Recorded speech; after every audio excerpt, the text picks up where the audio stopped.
থাকা শুরু করলাম মোহাম্মদপুরে, রোড ক্রস করছিলাম সিয়া মসজিদের ওখান থেকে, দেন আমার মোবাইল ছিনতাই হয়ে গেল। কি মোবাইল ছিল? কোন এটা মডেলের? ছিল ভিভো। ট্রান্সফার হয়ে মিরপুরে আসা, মিরপুর থেকে মোহাম্মদপুর। আমি কিন্তু উত্তর নিয়ে অলরেডি রেডি হয়ে আছি। আচ্ছা, রেডি হয়ে আছেন? হ্যাঁ, আমার এজ আমাকে দেখতে যত লাগে আমার এজ তত 16।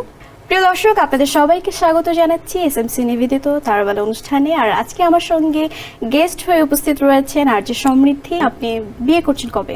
আপনি যবেই আমাকে একটা সুন্দর ছেলের সন্ধান দিতে পারবেন তবেই। উপস্থাপিকা সমৃদ্ধি টাকা ছাড়া কোনো কথা বলতে চায় না। সো অন্তরা, আপনার সম্পর্কে দর্শকরা কি কি জানতে চায়, কি মনে হয়? তিনটা আমার বিষয়। সম্পর্কে দর্শকরা কি জানতে চায় সেটা আসলে দর্শকরাই বলতে পারবে। আমি এখনো জানি না যে দর্শকরা আসলে কি জানতে চায়। আচ্ছা, মানে দর্শকদের আপনার কি কাছে মনে এটা হয় তিনটা প্রশ্ন, বিষয় কি? দর্শকদের কাছে একটা প্রশ্ন যে দর্শক প্লিজ আপনারা বলুন যে আমার সম্পর্কে কি জানতে চান। আমি কিন্তু উত্তর নিয়ে অলরেডি রেডি হয়ে আছি। আচ্ছা, রেডি হয়ে আছেন? হ্যাঁ। আমি কি বলবো কিছু দর্শকদের জানার আগ্রহ? হ্যাঁ, অবশ্যই। সর্বপ্রথম দর্শক তো আপনার এইজ জানতে চায়। আমার এজ আমাকে দেখতে যত লাগে আমার এজ তত 16। 16 বছর? আচ্ছা, তারপর দর্শক জানতে চায় যে হোয়াটস ইউর হাইট? আমার হাইট 5 ফিট 1। বাহ। তারপরে দর্শক জানতে চায় যে আপকামিং কি কি কাজ আসছে অন্তরার? আপকামিং আমি তো উপস্থাপনা করছি টেলিভিশনে। এখন নতুন বছরে 2026 ইচ্ছে যে 10টা টেলিভিশন উপস্থাপনা করার, আর বেশ কিছু টেলিভিশন সিরিয়াল করছি, ধারাবাহিকে কাজ করছি, এবং নতুন বছরে টিভিসির কথা চলছে, বেশ কিছু ভালো ভালো কাজ করার প্ল্যানিং আছে, দেখা যাক কি হয়। বাহ, খুবই চমৎকার। তো আপনার তো ইচ্ছে ছিল তারাবেলার এই প্রোগ্রামটি উপস্থাপনা করার। সো আজকে যদি বলি যে আপনি হচ্ছেন হোস্ট এবং আমি হচ্ছেন গেস্ট, সো আমি আপনাকে 2 মিনিট টাইম দিলাম, আপনি অনুষ্ঠানটা উপস্থাপনা করেন, কেমন হবে সেই উপস্থাপনা? প্রিয় দর্শক, আপনাদের সবাইকে স্বাগত জানাচ্ছি এসএমসি নিবেদিত তারবালা অনুষ্ঠানে। আর আজকে আমার সঙ্গে গেস্ট হয়ে উপস্থিত রয়েছেন আরজে সমৃদ্ধি। আমি তো খুবই হ্যাপি তাকে পেয়ে। সো সমৃদ্ধি আপু, আপনাকে welcome. Thank you so much. আমার খুবই ভালো লাগলো। তবে আমি শুধুমাত্র আরজে না, আমি উপস্থাপিকাও।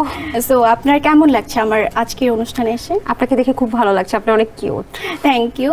আর আপনার কাছে আমার যে প্রশ্নটা প্রথমেই, আপনি বিয়ে করছেন কবে? বিয়ে করছি কবে? আপনি যবেই আমাকে একটা সুন্দর ছেলের সন্ধান দিতে পারবেন তবেই। আপনাকে খুব সুন্দর লাগছে। আর আপনি যে সবসময় এরকম সুন্দর থাকেন, সুন্দর থাকার রহস্য কি? সুন্দর থাকার রহস্য হচ্ছে আমি কোলাজেন ক্রিম ইউজ করি। আচ্ছা, আপনি কোন ক্রিম ইউজ করেন? তাহলে সেটা আপনার ব্র্যান্ডিং টাকা দিতে হবে, তাহলে আমি বলবো না। প্রিয় দর্শক, আপনারা দেখতে পাচ্ছেন যে আরজে সমৃদ্ধি, উপস্থাপিকা সমৃদ্ধি টাকা ছাড়া কোনো কথা বলতে চায় না। আচ্ছা, এটা কি আপনার ক্যাপশন? হ্যাঁ, খুবই চমৎকার হয়েছে। সো উপস্থাপিকা যখন বসে, হ্যাঁ, একটু ভয় কিন্তু থাকে যে কি কি প্রশ্ন করে ফেলে। আমিও কিন্তু ভয় পাচ্ছিলাম যে কি প্রশ্ন না জানি হ্যাঁ, আমাকে করে আমি ফেলে। না কালকে থেকে ভয় পাচ্ছিলাম যে আসলে আমাকে কি কোশ্চেন করা হবে।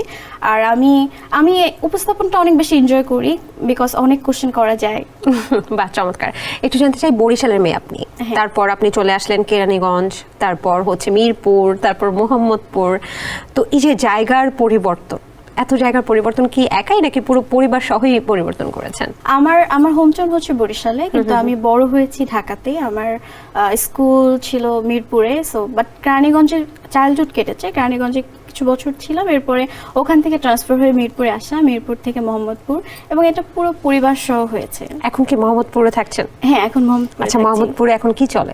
মোহাম্মদপুরে এখন খুবই শান্তপ্রিয় একটা জায়গা, এখন কোনো ঝামেলা তো দেখতে পাচ্ছি না।